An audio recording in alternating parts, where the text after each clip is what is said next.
Welcome back to Bangkok, everybody. This week, Gary and I think we found the cheapest local market in the city centre. Oh wow, all of that for 25 baht. Thank you very much. I told you this is the cheapest night market in Bangkok. You weren't wrong, mate. Not only will we order a feast, but we will do so on the cheap. And we're just very excited to share the location of this one because As someone who's been living in Bangkok for quite a few years now, I have to say that the Bangkok night market scene is quite underwhelming.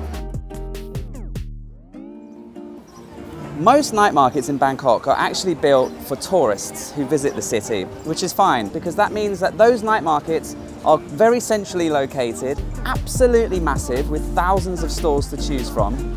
But it does mean that they're not very authentic, they're very overpriced, and they kind of leave me feeling a bit underwhelmed every time I go to one. So I reached out to my best friend and trusted street food foodie Bangkok expert, Gary the roaming cook.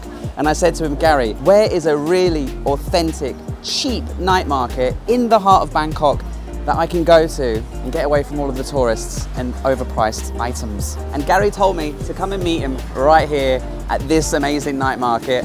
So let's see what we've got in store.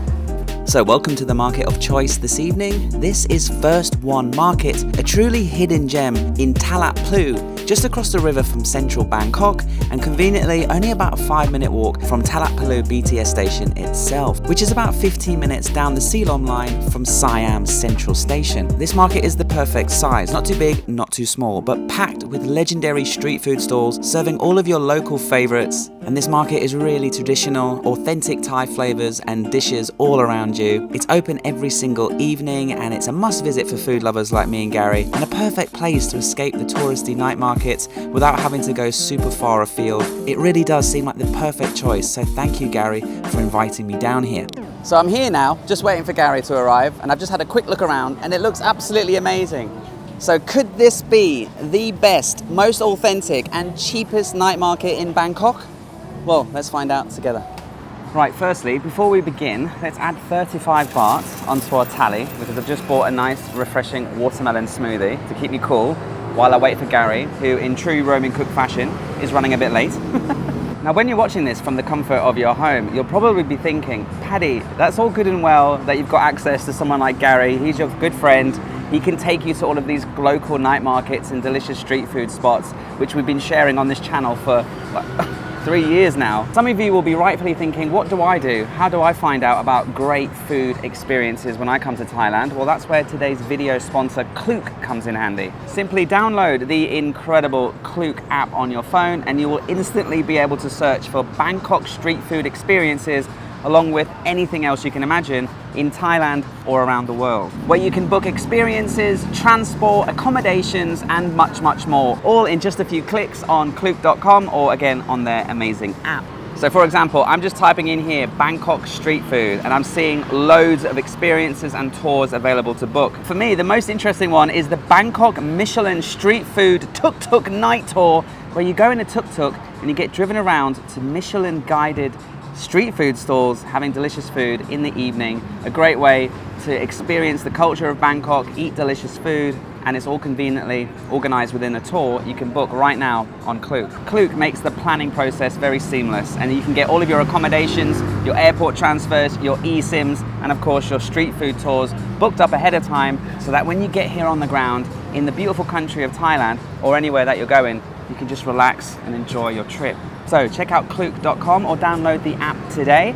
And if you use my link in the description, you'll actually unlock exclusive discounts on specific experiences. So yeah, it's a no-brainer. Enjoy Klook, and hopefully Gary is going to join me very soon. Okay, I've just spotted Gary. Here he is. Buongiorno! Where do you go? How are you, man? All right? Right, the sun is setting, so I thought before we actually go and have a look at the food, buy food and review the food, I just want to show them around. A little look around the market. We've got loads of stuff here. Yeah, it's not the biggest market in comparison to somewhere like Jod's Fair, but that's why I like it, because it's manageable. And I think like when you go to the bigger night markets, especially like train market, etc., like a lot of the stuff, it starts to repeat itself after a while. So here you've only got like one stall of each thing, and it's usually a better quality. Right, so just quickly, because this is loud music and a loud road, this is probably not the most serene part of the night market. But you've got your green products here on the corner. That'll sort you out. And then we won't take you down every alley because some of them are just, like there's a whole line here of retro clothing. Actually, I saw a nice pair of trainers that I might buy before I leave. I thought you might. Black and white, they'll go with my Newcastle shirt. There's also a beach club. Have you seen the beach club? It's called Black Beach, yeah. Yeah, and it's sponsored by Corona, and they've got sand and deck chairs. And yeah, you can, yeah, that's quite cool. And then there's another strip where you can buy toys. So you can bring the kids and they can go and pick a toy out, get your hair cut, get your nails done. You can get a massage here. You can get a, what do they call that thing? Eyelash extensions. Eyelash extensions, girls. Oh, you can buy a pet rabbit and a mouse and a pig. You can buy a pig. But we won't go down and show you all of that. Just wanted to mention it quickly. Right, should we go have a look at what's on offer for food? Right, the problem with coming to a beautiful, delicious smelling night market like this, when we haven't both eaten since 10 o'clock this morning, is we just want to order everything and eat everything. Now, you can't go wrong with pad kapow, can you? Should we get one? I feel like while we're here, I was going to say let's just walk around, but my belly just exploded. When something else. Yeah. What we've got here, we've got chicken, pork, and then what's that one? อันนี้ตับใช่ไหมไม่ใช่ตับ liver. Oh, liver. Liver kapow. Liver kapow. Right, we'll get one liver kapow. Me and Gary, a couple of years ago now, went down this little alleyway in Bangkok and we found this old fella with a wok, and he sliced up liver and he did pad kapow with liver, and it was amazing, wasn't it? So good. Is he still there? No, I can't find him. กะเพราตับนะครับ Good thing about living in Thailand is you can pay for everything on your phone. It's 45 baht because I forgot the egg is 10 baht extra. Still, you can't complain. Just over a US dollar for a meal. As we go past the dancing Coke bottles and the high sugary smoothie drinks, which I think I'll stay away from. What else have we got? Oh, we got doner kebab here. I'll pass on the doner kebab today. But if you'd had a few too many beers at the beach club, you could come stumble down here and get yourself a nice doner. You're only 10 minutes from Carlson. We've got tripe and arancini balls. Yum nam cow tod nang mo. So we've got pork skin, fried rice balls stuffed with chili paste. So they are like arancini, that's how I describe them. Oh, we've got the classic spaghetti here. Spaghetti carbonara. I don't see any ketchup though, that would really make it authentic because Thai people love to put ketchup in spaghetti carbonara. It's criminal, and if they did that in Italy, they'd probably get arrested. What we got here? That looks delicious. Yeah, so fried pork skin. So what they've probably done, I'd imagine, is they've made their own lard, and that's the remnants. Can I get one portion? It's only 25 baht. Can't go wrong. This one.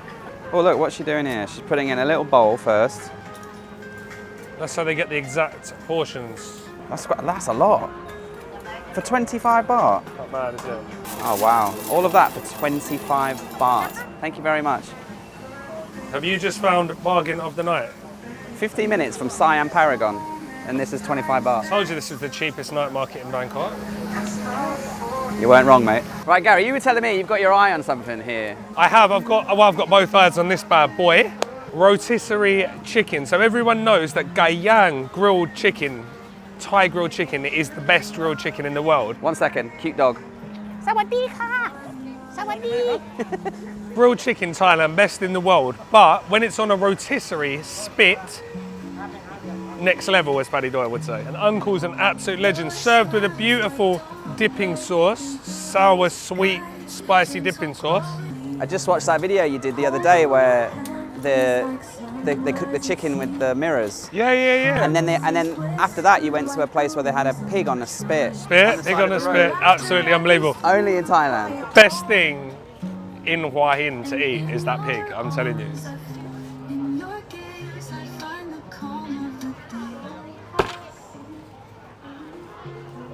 So it's only 89 baht for half of a rotisserie chicken.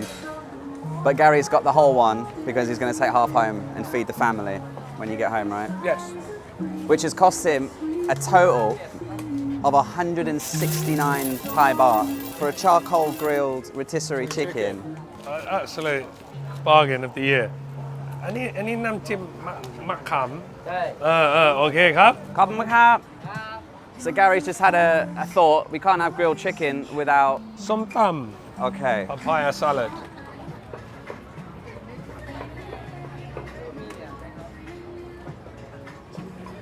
With eggs. Have you tried that? Oh, you got to write it down.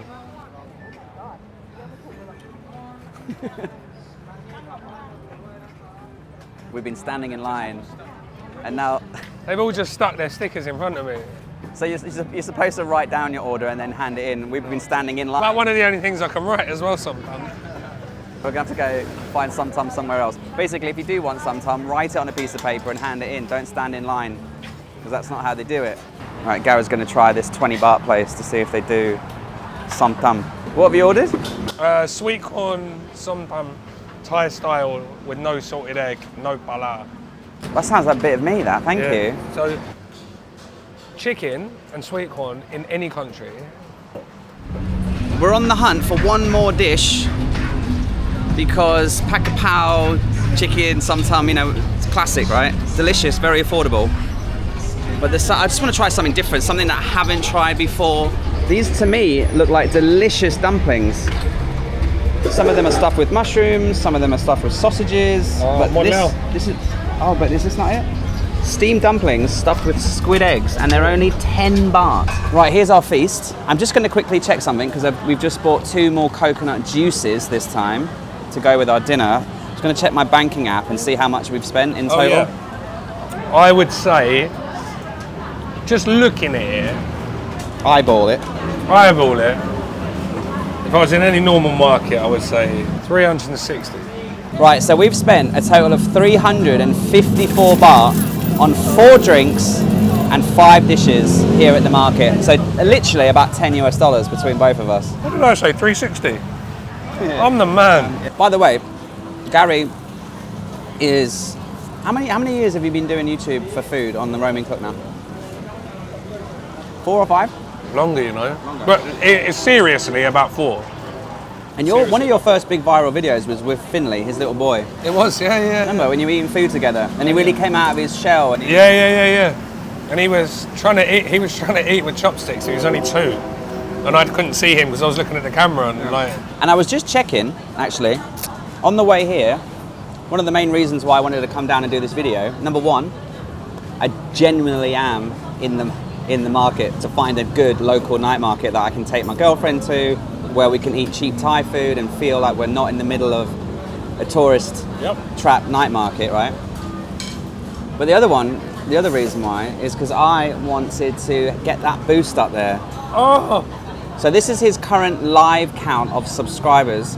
It's going to go up in a minute. There we go. 99,000 subscribers on the dot. So we need 1 more 1,000 so that he can get the 100,000 play button and be announced as a proper YouTuber. And take Paddy to Top Golf for the party. Yeah, we want to have a big party when he gets 100k, and it's only 1,000 away. So if you've enjoyed this video so far, click the link in the description with Gary the Roaming Cook. Go over to his channel, hit the subscribe button, and get him to 100,000 so we can have a party. Gary can get a little plaque in the house. There you go. And he can show Finley, like, look, your dad's got 100,000. Thanks, mate. My pleasure. Legend. Right, how's the som tam? Very tame. Tame, yeah. I was going to say, because you ordered it for me, for my palate. Yeah. I like spicy food, guys, but not on this level. Yeah, there's 2 chilies in there. I think there should be enough. Oh, it's lovely. Good, isn't it? Right, should we try the liver? Yeah, why not? This is, what's the word I'm looking for? Nostalgic. Nostalgic, yeah. I'm just going to use chopsticks, whatever. Cheers, mate.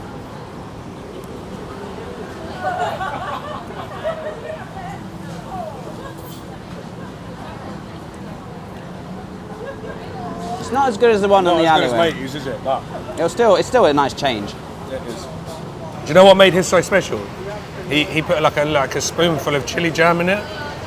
Did he? Yeah. So it give you like nice sweetness. Well, when I went down that little alleyway, you were helping cook. You were like, he was getting you involved. I just wish he told me he was going, instead of just going one day, and I haven't seen him since. I think that's what makes your videos the best, well, food videos in Thailand, because you get access to the kitchen through the fact that you speak Thai. You've got a real, authentic passion for the subject matter. Like I just watched last night when me and my girlfriend were having dinner. We like watching your videos because I can't watch your videos unless I'm eating because it's just too torturous. And you were in Laos and you went to this really nice restaurant where the woman let you go into the kitchen.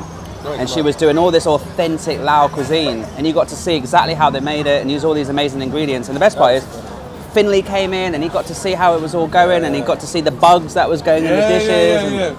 Incredible. Yeah, and then what was another fun video I watched where, when you're having that suckling pig and you just getting to like get right in close with how they're cooking it. I mean, they were cooking it on the side of the road, but still, you got that access because you're genuinely interested in stuff like that, and it comes across on camera. A lot of people, me included, will make street food videos because they get clicks and they get views, and it's good for the YouTube channel. But you, it's like, that's your bread and butter, isn't it? And that's what I love. True believer. Yeah. Like whenever I sit down and watch a Gary the Roman cook video, I feel like I'm in the restaurant, I feel like I'm learning, I feel like I know exactly how it's going to taste. I start saving it in my phone. Cheers, mate. No, it's all right. I just can't make a travel video to save my life. This is why we're here. This is why. Well, that's the thing. Like, I genuinely have a passion for travel and being on the open road. I could never do what you do. I've told you this numerous times off camera. Like and I don't think, obviously, everyone sees the videos, and they don't always know how much work's gone into that, or how much, not even work just to make the video, but how much sacrifice has gone into the video. Like, you're away for a week, 2 weeks. A week, 2 weeks at best. I mean, sometimes I'm away for 6 weeks. When you did your 77 provinces, and then following that, you went straight to Vietnam. I came and met you in Hanoi, didn't I? Yeah. You were away for a month. Well, back then I didn't have a girlfriend, and I'd quit my job, so I really went all eggs in the basket type of mentality. But now, I'll still go away. It'll be a week shoot, it'll be a 2 week shoot. I'm just about to go to New Zealand for a 3 week shoot, and that's incredible. I love it. And you're going to miss the football? I'm going to miss the football. Sacrifices. Newcastle are in the cup final against Liverpool, and I checked my itinerary, and I'm hiking to Milford Sound with no Wi-Fi, no internet, so I'll miss the match. Absolutely devastated. I nearly cancelled the trip. Starling? I'll talk to Elon. This is the thing I'm most interested in, the squid egg dumpling with pork mince. Absolutely delicious. Very good, isn't it? Seafood sauce and crispy garlic on anything, but that is extra delicious. I'd have that as a shake, just the crispy garlic and the seafood sauce. But yeah, they're great. I mean, there's a few things in this market that you don't see everywhere, right? There's a few things super local, and yeah, you don't have piles of pork ribs every 2 seconds. I'm surprised that there's not more foreigners, like especially like teachers, because if you're working in central Bangkok, you can't afford to live in central Bangkok. It's so expensive. But just like 15 minutes on the Ceylon line, this is a really local neighborhood, surrounded by very affordable condominiums, and yeah, I don't see any foreigners here. I've probably seen in my lifetime coming here. I've been coming here for about 2 years. I come here a few times a week for various different things, and I've probably seen 2 other foreigners here. Really? Oh, that's the video we were watching. The black sesame seed noodle thing from that auntie. That looked absolutely delicious over at Suvarnabhumi Airport. So Lac Krabang, which is, it's basically, the area is famous just for having loads of airport hotels. So like if you're not staying directly at, say, the Novotel in the airport, you'll be staying in Lac Krabang. Loads of different priced hotels, some nice ones, some budget ones. It's such a great area for food, but this one shocked me because the only reason I went to this community mall... Were you shocked? I was shocked at Bangkok. But it's called Paseo Mall, and it's just because my mum stayed with me the first time my mum was in Thailand at this same hotel, and we just went to that Paseo Mall. So I just went there for that, pure nostalgia purposes, and there's so much food there. And then after I'd ordered loads of different dishes, You were gutted, weren't you? Yeah, I should've- saw I should've her, gone, and I should've then gone there. something went off in my head. Oh, there's a famous egg noodle woman in this. I don't know how I know that, but I thought, yeah, I have to get them. So I ended up just eating like 6 Me and my girlfriend were watching that last night, and then we were eating our bonchon, and I said, oh my god, that looks absolutely delicious. But how good is this? Very nice. How much was this again? 30 baht? 25 baht? 25 baht. 25 baht. This is the best thing, the squid eggs. Yeah, This is the second best This thing. is good. Going back to your YouTube journey, right? Almost at 100k. What's been like the lowest point? Have you ever thought to give up? Not give up. The lowest point was meeting you. Higher point, obviously. I've said loads of times when no one was watching my videos, right? And like I can look back at my first, say, 100 videos, yeah, and objectively say they were rubbish. Yeah? In terms of what? Like quality, subject matters have always been okay, but just the quality of the video, they didn't really improve. I wasn't really taking it. Maybe not 100. That's a bit of an exaggeration. Say the first 50 or something, 20, whatever. But once I started putting effort in, and I was what you know, I'm not a jealous person. Like I don't ever look at other people and go, oh, why are they getting 500,000 views in a video? I should be getting that. I would look and go, what can I do? Like I would look at your videos, your travel videos. If I've got to make a travel video, right, what can I take from Paddy's videos? Yeah. Or I'll ask you, or whatever. But it is frustrating when you're getting like 600 views in a video and you're like, this is taking me like 3 days and it's actually a decent video. And I just needed that little bit of luck where you give me the shout out. Same week you gave me the shout out, I did the video with my son And that kicked off. And then overnight you've got an audience. Overnight, It was But I mean, there's peaks and troughs, obviously. But I'd say just before that was my lowest point of YouTube because I was thinking like, is this ever going to take off? But I'm too stubborn to give up. So I would have just carried on making 500 view videos for the rest of my life, I think. And then what's been the highlight? What's been the ultimate best experience that you've done thanks to the hard I work? would say like it's 100% completely and utterly changed my life. I would say there's not one thing that I could think of like maybe my favourite video or the favourite place I've eaten, but in all honesty, without sounding corny, the best thing about it is like the people that I've met. Yeah. So like meeting you, for instance, and then I've got I knew before. Oh, actually, no. To tell a lie, he did see me making a video. And that's yeah. But yeah, like most of my friends are the YouTubers because obviously we're work colleagues. like-minded people, like work colleagues. But It's a funny one because we're YouTubers, right? We don't work together. We don't work in the same office. There is no such thing as an office. But we get together and we crack heads and we bounce ideas off each other. We share our frustrations. And like, we don't share a lot of this, but you know, we'll go down the pub in Sukhumvit and we'll meet up, we'll have a beer, and there'll be like 4 or 5, maybe 6 YouTube channels all there, and we'll all just have a few pints and take the piss out of each other. And then the whole idea is that's the equivalent of, you know, Friday night drinks after work at the office. Like the football match the other day, that's one of the best. I know we got beat, but that was one of the best days / nights I've had in years. What about you? What was your highlight of? Antarctica. Oh, of course, yeah. I got Michael to thank for that, but I'm still not convinced it was real because it doesn't look like the footage doesn't look real. It looks. my memory's terrible, right?